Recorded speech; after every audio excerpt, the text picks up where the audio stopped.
Hello everybody, I'm Mac the Maker. Welcome to another Learning 3D Design for Wargaming video. Today we're going to be using Tinkercad to design a dumpster. It should be a fairly quick video. Like the first two, these are designs that should be fairly quick, fairly easy to print with even a basic entry-level FDM 3D printer. So to start out with, let me just change over here. Over on MacTheMaker.com I went to way too much effort and researched all kinds of things about dumpsters, sizes, mostly, some design details, etc. Went ahead and broke out all the popular sizes that I could find into our common scales, our 140 heroic, 28mm scale, 148, true 28mm, 20mm scale, 1/100 for the Flames of War and Team Yankee Crowd, and one of my favorite scales, 6mm. But it is, dumpster's pretty tiny in 6mm scale. But there's our starting point here. So today we're going to do another true 28mm scale. Dumpsters are fairly modern, these styles anyways, the kind of your typical slanted or a straight backed model, like down here. And you see those in good urban terrain for some of the zombie games out there, so we're going to go ahead and stick with the 156 scale. But again, you can just plug in the different numbers for any of these other scales and you'll have a perfectly usable dumpster. So come back over here to Tinkercad, and we're going to pull out a box. So I'm already logged into my Tinkercad and everything and changed the file name to dumpster video. And then I'm going to also go ahead and pull out my ruler up here in the tools and put him right there in the corner. Maybe. There we go. And I'm going to go real quick and look at my dimensions here. So for a 148 scale, this is for an 4 cubic yard bin. The x-axis at 128 is going to be, we'll say 33, and the y-axis there will be 30. So, x-axis 33, and the y-axis 30. So, a fairly square rectangle. That looks good. And then the z-axis here.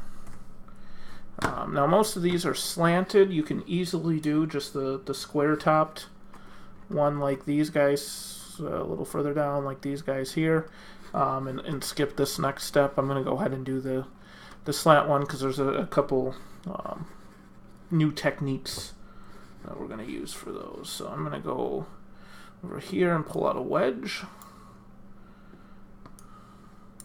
I'm going to turn him here on the y-axis 90 degrees, and then get his x and y coordinates to match.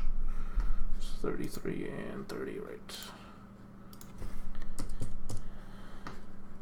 And then I kind of move everything.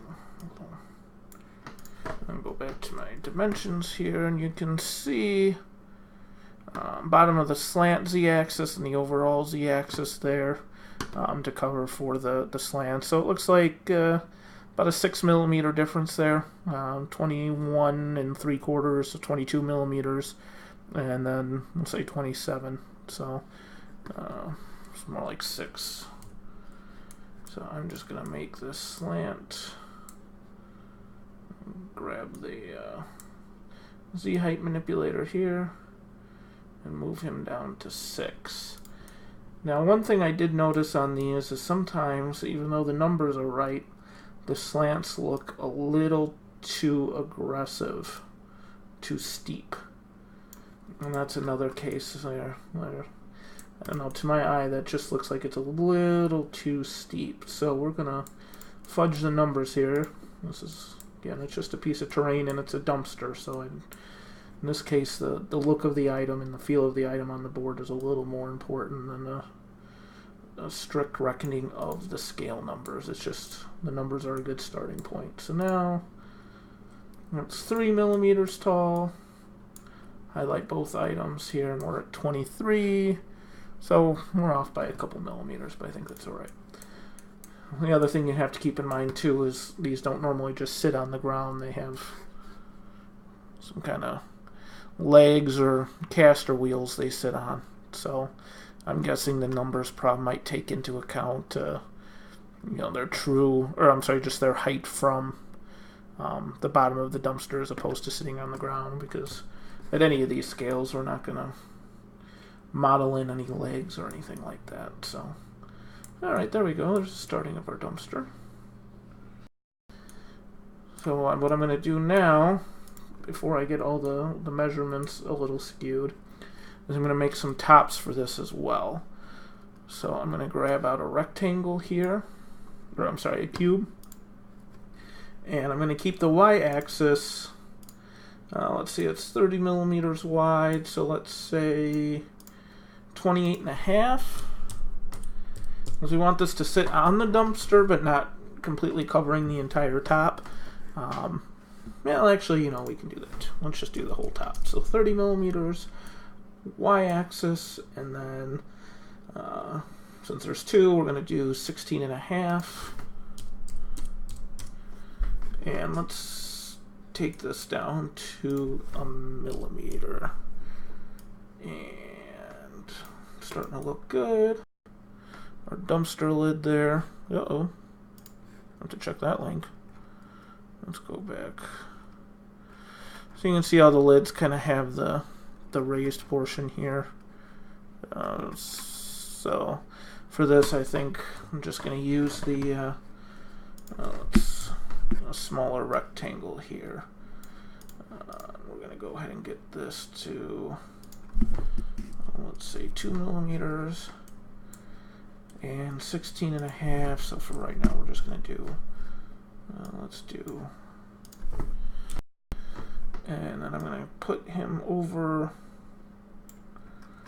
all the way on the edge. We're going to align, and we're going to center him on the y-axis, and then keep him all the way on the left axis for the x-axis. So I'm going to click on that, and I'm going to keep this, my snap grid, at 1 millimeter. I'm going to hit Control D. I'm going to move the cursor over 1 to 3.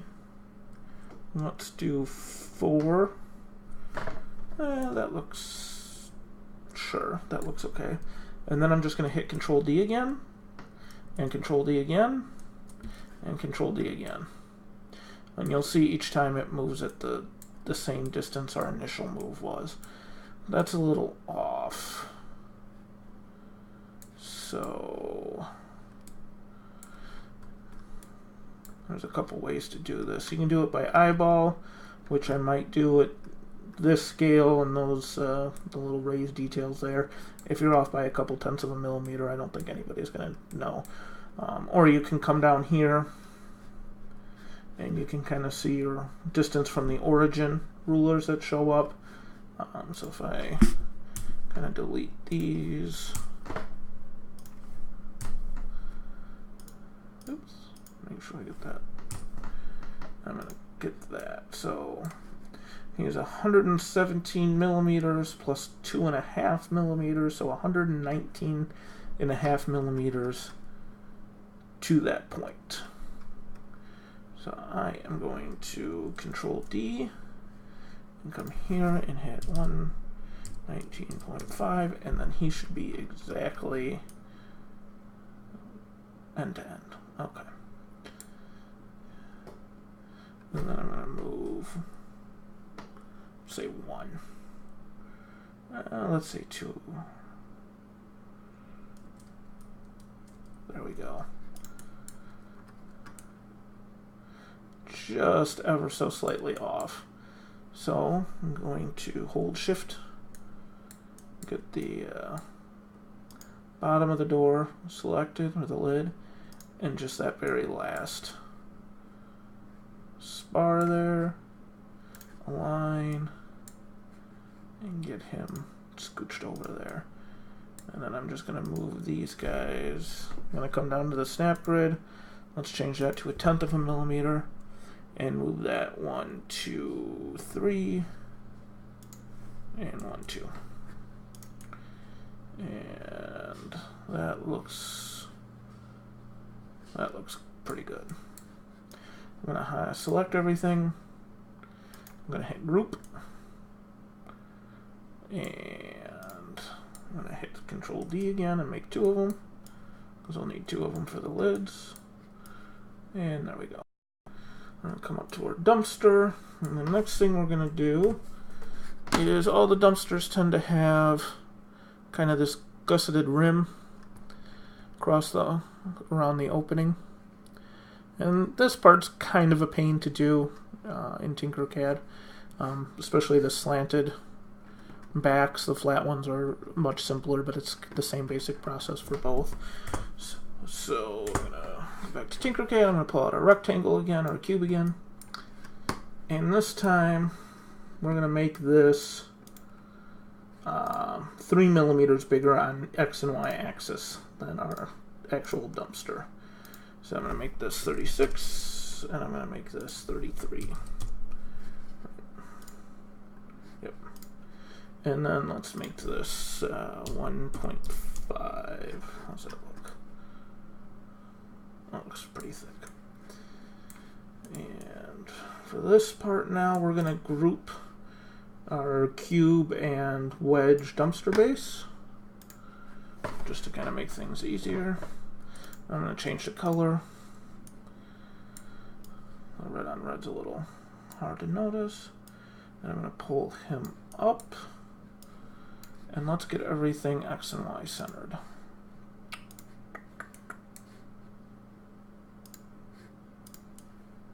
Okay. And then this part is kind of a pain. I'm going to click on our red gusset, and I'm going to find the arrow here, the curved arrow. I'm going to click it, and then what I'm going to do is I'm going to push the mouse up so it's outside the ring, so I can get a little finer control over it. And I'm going to eyeball it. Now, I'm sure if you're mathematically inclined, you can figure out exactly what the measurements would be, the angle would be, but I am not very mathematically inclined, at least not to the amount of work this part would require. So as I'm control up arrowing these up, you can see I got the angle pretty close. Because it goes in single angle increments, you're usually never going to get it exactly perfect. You can see here at the front, I've got a little bit of the blue sticking up. So that is an easy fix. So that was pretty close. I've had much worse. So what I'm going to do, I'm going to click off to the side. I'm going to click the gusset again, and I'm going to Control D, duplicate it. I'm going to turn it into a hole. And then I'm going to Control up arrow it, and you can kind of see I'm going to lift it all the way up here. The blue and the red are bold colors. It means the hole is not on top of them. If we changed our angle, you'll be able to see that little gap there. And then I'm going to Control down again, and remember our snap grid down here is at 1/10 of a millimeter. To give us the best control that we possibly can. And then I'm going to click one arrow down, still not touching, 2 arrows down.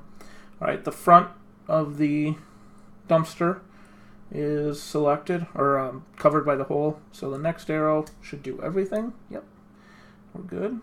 Okay. Alright. Now, go ahead and zoom out, and go ahead and group everything. And let's change it to a more dumpstery color. At least around here, most of the dumpsters are either kind of brick red, red brown, or green. So let's change it to green. And that overhang might be a little too much, especially for an FDM printer. You might get some bridging, some spaghetti noodling down there. So let's ungroup it and I'm actually just going to grab the hole we did and zoom it up for a minute or two while we do this. And then I'm going to click on the red of the gusset, and let's say 34.5. This is just guesswork on my part, and oh, of course. So 48, 31.48. And then we're just gonna select these two items and align again. Oops.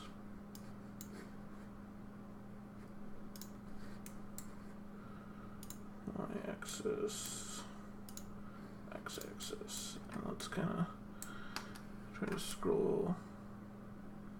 Now, front to back are pretty good. Side to side, we may want to take. Let's make that 34.3. Let's do the align again.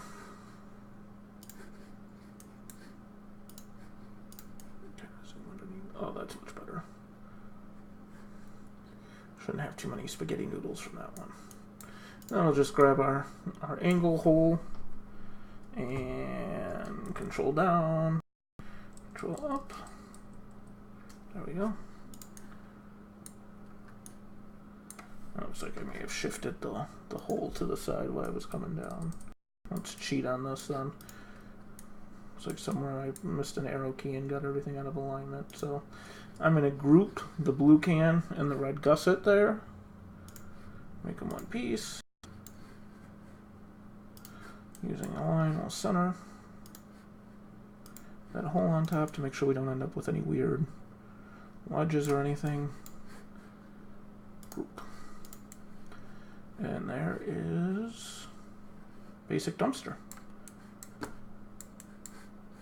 Let's just grab another hole. This will be to model the dumpster open, which I kind of recommend you'll do. You can use some Mel over at the Train Tutor has some great videos that I've linked in my blog about how to make garbage bags, so you can fill up your dumpster a nice little diorama piece or a little visual interest. So we're just going to make this a little bit smaller than the base dumpster dimensions, so we'll say 30 by 27. And let's get that pulled up a little bit. Let's say 5 millimeters off the base. And center the whole thing.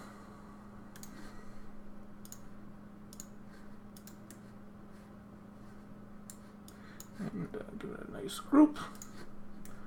There's a basic dumpster. And this is perfectly usable.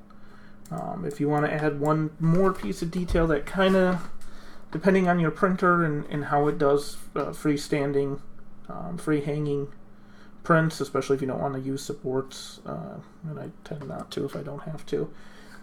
Over here, these little fork gussets that the garbage trucks use to lift these up with.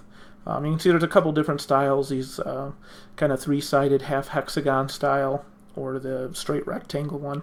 The straight rectangle would be easier to model, but harder to print, because all of that, without supports at any rate, all that freestanding just coming straight out is kind of a bridge deal. So if you want to model these and print them, I do recommend that you go with the kind of the half a hexagon style here. That gives the printer something to build each layer of as it's printing outwards from the center without any support. You still may end up with some kind of spaghetti noodling or a little bit of a roughness there, but nothing a sanding stick or something won't fix. Or you can just leave it like this and be perfectly fine. Tinkercad has one built in. I guess now it's just a polygon and you can come up here and change how many sides you want, but we'll leave it at the 6. We'll change the angle here at 90. And I did some dimensioning here somewhere. So yeah, these, we're going to go ahead and go bigger. These are the actual dimensions for the forks themselves. I should probably change that. So let's go back over here and let's Let's see what, let's go with 10 millimeters there, and 7. Let's see what that looks like. And blue on blue again, so let's change this color to yellow. Looks good. That's a horrible yellow color. Let's kind of, I'll try to get this peak lined up here with the top, and let's move him up a little bit. He may be a little big. Let's make that 8. That looks pretty good. The other thing I noticed is some of these fork pockets are flush with the front, centered, with some free space in the front and back, or all the way in the back. I think part of it is how they're designed to be lifted by the truck. Like if they're in the enclosure or something, I think they're lifted from the back, so the fork pocket's more at the back. If you have something in mind for this, use that. If you imagine the garbage truck getting it from the rear, then maybe put the fork pocket at the rear of the thing. But I'm going to go ahead and kind of put it in the middle there. Move them up a little bit. I tend to be towards the top there. We'll cover out how to fix this in a second, because we're not going to want that to print like that. That's going to ruin our nice garbage bag storage area. So let's click this fork pocket here, Control D, and left arrow him all the way over. Again, you can hold the shift button as you do it to kind of speed the process along. And let's get him to where just...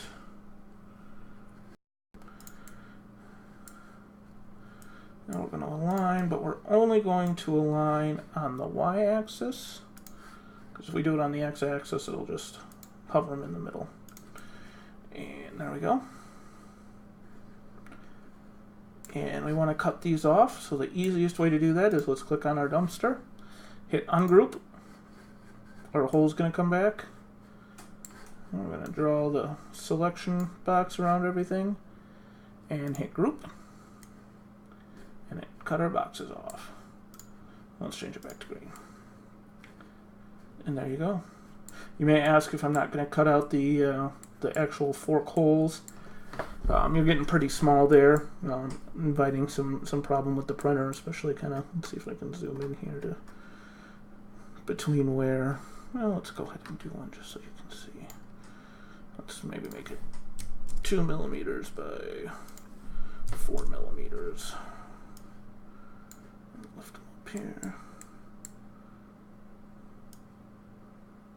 Make them a hole. At any point, you're not going to end up with a lot of solid plastic here. And in this case, between the right, the top right and the bottom right corners of your fork hole and the corner of the fork pocket, shallow depression. This part here on the front and back is still going to end up distorted. You can try it. Maybe your printer's better than mine, but I'm pretty sure mine you'll get some warping and maybe a concave surface or something there, and that might be worth it. Doing some filling and sanding and puttying. But for me, I'm just going to go ahead and leave them off. If anything, maybe I'll just put a black mark there to give the illusion. But there we go. There is a 4 cubic yard dumpster.